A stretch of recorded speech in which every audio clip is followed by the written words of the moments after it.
Hello everyone, welcome back to the channel. কালকে তো রথ শুরু হয়েছে, শুভ রথযাত্রা।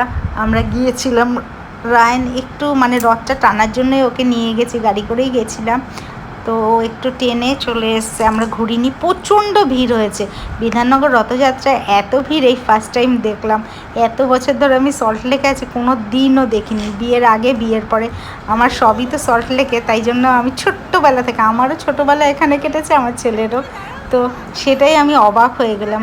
তা ওখানে রথের মেলা আর যাই হোক মিলন মেলা এরকমই মনে হয়, সবার সাথে সবার দেখা হচ্ছে। প্রত্যেকবারই দেখি ওখানে ফাংশন হয়, মানে ভালো লাগে। এক একজন এক একভাবে প্রোগ্রাম করে। আর এখানে যে ক্রকারিসের দোকান, মানে কাচের জিনিসের, এত সুন্দর ছিল। আমি প্লেটের অর্ডার দিয়েছি, উনি এনে দেবে। আর এই বুটিকের জিনিসটাও খুব ভালো ছিল। এখান থেকে আমরা কুর্তি কিনেছি। ভিডিওটা ভালো লাগলে লাইক